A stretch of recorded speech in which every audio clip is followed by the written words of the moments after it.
जब सारा शहर सो जाता है तभी एक नाइटमेयर शुरू होता है। कैसल के अंदर हमें एक आदमी चलता हुआ दिखाया जाता है जो बोलता है बिना किसी अफसोस के, जितनी भी आत्मा मैंने चुराई हैं वह सभी निर्दोष थी, पर मुझे कोई रिग्रेट नहीं है। अगर मुझे वापस जाना है तो मुझे मोस्टर बनना होगा। जिसके बाद हमारा सीन शिफ्ट होता है और हमें कर्मा मीटर के बारे में बताया जाता है। तुम जितने अच्छे कर्म करोगे उतना ही अच्छा तुम्हें फल मिलेगा। अगर तुम्हें अच्छी लड़की चाहिए तो तुम्हें अच्छे कर्म करने होंगे। उसके बाद हमारा सीन शिफ्ट होता है एक आदमी की तरफ जो कहता है होना तो ऐसा ही चाहिए ना, पर मेरे साथ हमेशा इसका उल्टा क्यों होता है।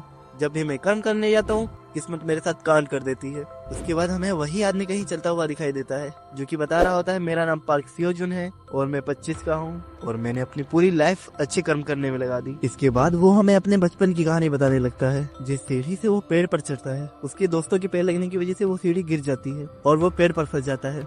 वो अपने दोस्तों को बुलाता तो है मगर उसकी आवाज कोई नहीं सुनता। जिसके बाद वो खुद पेड़ से कूद जाता है और उसके पैर में चोट लग जाती है। जिसके बाद वो कहता है मैं खुद ही चढ़ा था, ये तो सही नहीं है। उसके अगले सीन में किस्मत उसके साथ फिर कांड कर देती है, उसके सिर पर बोल लग जाती है। बेचारे की किस्मत आती तो है मगर इसका बेड लग देख के वापस चली जाती है। इसके बाद हमारा सीन कुछ सालों बाद इसके स्कूल में शिफ्ट होता है जहाँ हमारा मेन कैरेक्टर स्कूल में कहीं जा रहा होता है और उसे एक रिबन गिरा मिलता है जिसे देख कर वो कहता है लगता है किसी लड़की ने गिरा दिया। जब वो टीचर को रिबन देने के बारे में सोच ही रहा था तभी उसके पीछे हमें 3 आदमी दिखाए जाते हैं जो उससे गुस्से में पूछते हैं हे तुम क्या कर रहे हो, क्या तुम लड़कियों के टॉयलेट में गए थे। वो मना कर ही रहा होता है कि तभी उसके पीछे से कुछ लड़कियां कहती हैं देखो वो कितना बेकार आदमी है, हमें छुप के देख रहा था। उसके बाद वो सारी लड़कियां उसे गुस्से में देख के वापस जा ही रही होती हैं। फिर हमारा हीरो उन्हें बताने जा ही रहा होता है कि वो निर्दोष है। तभी उनमें से एक बीच वाला बुली उसके कंधे पे हाथ रख के बोलता है साहब जी आप कहाँ जा रहे हैं, जरा सा किनारे में चलेंगे, हमें आपसे थोड़ी सी बात करनी है। फिर हमारा मेन कैरेक्टर उससे डरते हुए बोलता है जरा सा धीरे मारना। उसके बाद उस बेचारे की बहुत पिटाई होती है। इस कांड को बहुत साल हो गए फिर भी हमारे मेन कैरेक्टर के साथ कुछ अच्छा नहीं हुआ। वो बेचारा हर बार कर्म करने की कोशिश करता और किस्मत उसके साथ कांड कर देती। जब हमारा मेन कैरेक्टर कहीं जा ही रहा होता है तो रास्ते में वो एक भिखारी को देखता है और हेल्प करने जाता है, पर उसके पास थोड़े ही पैसे थे। हमारा मेन कैरेक्टर माफी मांगकर कुछ कहने ही जा रहा था। फिर भिखारी उससे कहता है चल गरीब बस इतना ही। फिर हमारा मेन कैरेक्टर भिखारी की बात सुनकर वो कहने लगता है मैं इतना ही। बोलते उसके सिर पे एक चिड़िया पोटी करके भाग जाती है। ये देखकर वो भिखारी हमारे मेन कैरेक्टर पर हंसते हुए बोलता है तेरे साथ ऐसा ही होना चाहिए। फिर हमारा मेन कैरेक्टर बोलता है पता नहीं मैंने किस गोड की बेटी भगा ली है, जो मेरे साथ हमेशा ऐसा ही होता है। इसके अगले सीन में हमारा हीरो बस स्टॉप पे खड़ा होता है और सोच रहा होता है किसी दिन तो किस्मत का पहिया घूमेगा और मेरे साथ कुछ अच्छा होगा। वह यह सोच ही रहा होता है कि उसकी शर्ट पकड़कर एक बुढ़िया बोलती है बेटा मैंने बहुत सामान लिया है, क्या तुम मुझे रोड क्रॉस करा दोगे। हमारा हीरो उस बूढ़ी औरत को रोड क्रॉस कराने के लिए मान जाता है।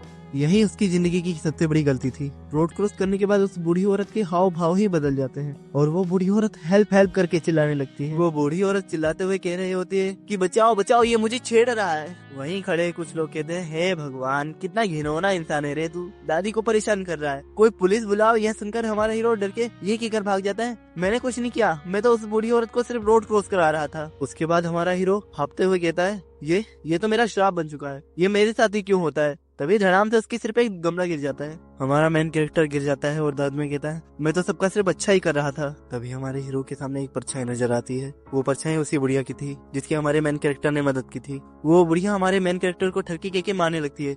हमारा हीरो कहता है मुंह में नहीं।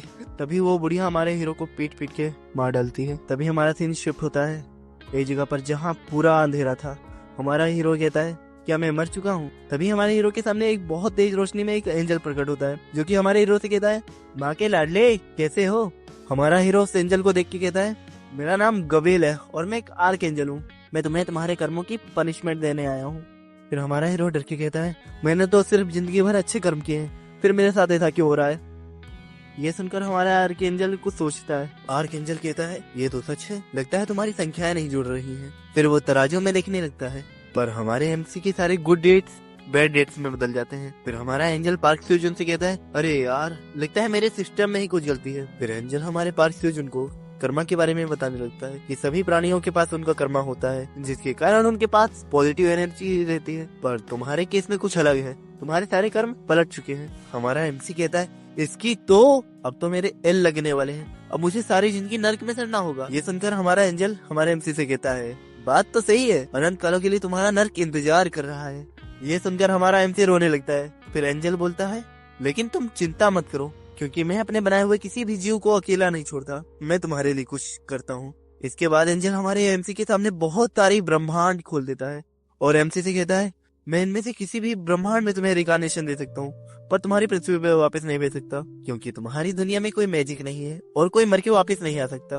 और हमारे एमसी से कहता है, मुझे तुम्हें कहीं और भेजना होगा। फिर हमारा आर्कएंजल एक दुनिया देखता है बहुत सारे मैजिक के साथ। वहीं पर अभी एक मैच की मृत्यु हुई है, जिसे एंजल हमारे एमसी को दिखाते हुए कहता है, इसी की जगह तुम्हें लेनी है। इसकी एंशन मैजिक करने की वजह से डेथ हो चुकी है। हमारा एमसी टेंशन में एंजल को ही देख रहा होता है। तब एंजल कहता है, मुझे पता है तुम कर लोगे, और मैं तुम्हें एक रिवर्स कर्मा की गलती की वजह से एक सिस्टम दे रहा हूँ, जिसे अल्टीमेट कर्मा कहते हैं। तुम्हें वाइट मैच को ढूंढना होगा, वही तुम्हें पृथ्वी पर वापस भेज सकता है। एमसी बोलता है, पर मुझे क्या करना है?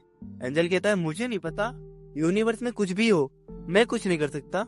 और गुड लक कहकर वो हमारे एमसी को दुनिया से फेंक देता है। फिर हमारे एमसी की आंखें उसी आदमी के अंदर खुलती हैं और वो बोलता है, सच में मेरे पास अब दूसरा मौका है। वो सिस्टम को देखकर कहता है, अब सिर्फ मुझे व्हाइट मैच को ढूंढना है और मैं पृथ्वी पर वापस जा सकता हूँ। सिस्टम ने उसे व्हाइट मैच को ढूंढने का मिशन भी दे दिया है।